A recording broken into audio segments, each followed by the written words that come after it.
How's it going, guys? Welcome back to the Black Metal Rebellion. I'm your host, Jesse Morgan, and I have another review to do for you, this time on the band Arria Paetus.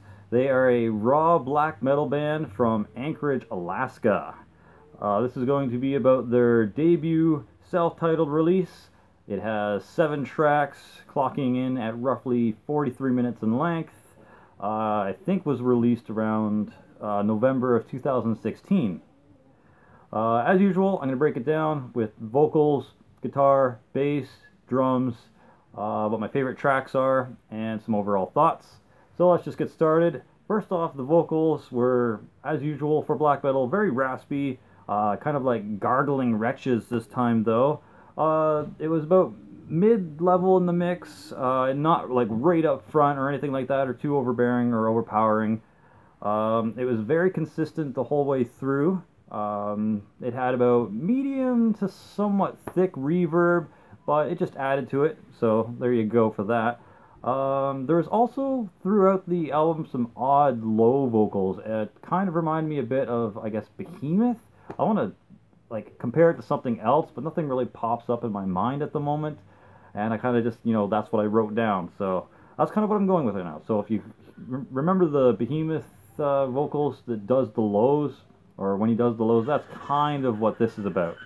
But back to the main vocals though, they're very angry and kind of just filled with agony. They're grim and gravelly as fuck, but in a good way. There's also some shouts that kind of pop up here and there throughout the album as well. I noticed them more in the songs Exsanguine and later on in the track called Hydrogen Sulfide. The vocals kind of also remind me a bit of like the early Sargeist demos, that Tyrants release. God damn it, I can't remember the full of it. But yeah, something like that. But yeah, pretty good vocals and performed rather consistent and well. Next is the guitars. What can I say about the guitars? They had a really good use of layering, and that's one of the tricks when it comes to black metal. You got to have a nice kind of layered section of guitars to really get that atmospheric sound, and Arria Paetus definitely did that in this. It had a very atmospheric effect to some of the guitar riffing and stuff. The guitaring wasn't too low and wasn't too super distorted. You could make out what was going on. It was a little trebly, but it's not a bad thing. It's just something I noticed. As well, they used a lot of dissonant riffs and stuff like that. They also used some speedy tremolos throughout. Some of the riffs kind of reminded me of early Marduk, I guess. Kind of like those of the Unlight, if you've heard that album. There's definitely some melodic parts occasionally, more so in the tracks Exsanguine and the the track after Exsanguine. I can't quite remember it at the moment. No, I can't remember the name of it. But yes, the track after Exsanguine definitely had a lot more melodic parts and slower parts. It was a quite lengthy track too, which wasn't bad. The drums really had a chance to shine in that track. But yes, besides that, the guy who does guitars was never short of riffs. He had some decent changes in there, and he's just an excellent guitarist, that's for sure. So, kudos to the guy on guitar. Next is the bass. Once again, for black metal, it was very low in the mix, which is to be expected. At least that's what I'd expect. I would expect a really forefront bass and to be like super duper present, like, I don't know, Korn or something. But yeah, besides it being low in the mix, I was still able to pick it up. It could still be heard. It follows along well and does its job filling in the gaps. It definitely did. It made the riffs fuller. It made everything have like a fuller sound and more of, it gave like a basic deep hum to the songs overall. And another thing that I noticed just here and there was kind of, it had like an odd clunk, like I guess the lower end of the spectrum had like a slight clunkiness to it, unless that was part of the drums. But I don't think so. I think that was part of the bass that was doing that. Either way, it's definitely something sprinkled in there different that I enjoyed. I enjoyed the fact that I was able to pick that up and that sound was coming through every now and then. Needless to say, the bassist was utilizing his abilities as best as he could, so kudos whoever was doing the bass. I was unable to actually track down the names of the people that were in the band or how many members they had. The only reference point that I was able to get any information from was the bandcamp and a little bit of information from the Metal Encyclopedia or Encyclopedia Metallum, whatever you want to call it, page. Next is the drums. Alright, now the drums were mid to high in the mix. They weren't surpassing anything. They weren't like way higher than the vocals or way higher than the guitar, but I definitely was able to pick up what the drums were doing a lot easier than the rest of what was going on.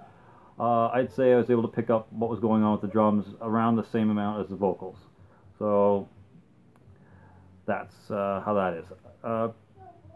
The drums were just pretty furious and energetic in general. The guy just seemed like he was just having a good old time just doing whatever he's doing on it. He didn't also just stick to like your regular blast beats and double kicks. He utilized slower beats and tom fills. He had some unique patterns thrown in there, smooth transitions for sure, and the snare. You all know how I feel about snares. His snare was good. It didn't have like that pang pang pang thing. It didn't have like a really. It wasn't too quiet. You could actually hear what was going on, and it was good. It was not overbearing or anything like that. His timing was good, and he definitely had stamina to boot. So kudos to the drummer. I definitely enjoyed your stuff. And like I said earlier on in this review, you really shined in the track that came after Exsanguine. I really wish I remembered what the name of that fucking song was, man. It's something entropy. Or entropic? The entropic something. But yeah, my favorite tracks on the album overall were Slash Your Flesh, Drink to Death, which I believe was actually one of the first songs that Arria Paetus did when they had a different name. So I definitely checked that out in Encyclopedia Metallum. I kind of clicked on there and checked that out a bit. Besides that first track, the other tracks that I really enjoyed was number 6, which was Hydrogen Sulfide, and then the last track, number 7, which was simply entitled Cave. And it was more of a lengthy track too. It was like 9 minutes, but with all the riffs and all the cool stuff that happens within that track, it didn't seem that long at all, so it was really good. My overall thoughts for this album was that it was a cavernous romp through the darkness, filled with twists and turns, with fast-paced blizzards and the slow eyes of the hellstorm that this album brings. It's fantastic.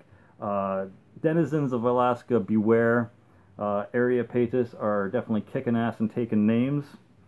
It would be sick to see these guys and Nihil Invocation do a split together. Hint, hint, wink, wink, nudge, nudge.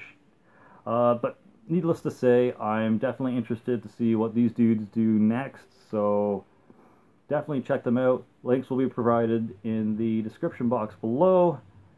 Pick up a copy, a digital copy on Bandcamp, or get the tape, the second press tape that they have available. I'm Jesse Morgan, and I would buy this album. Cheers and have a good one, friends.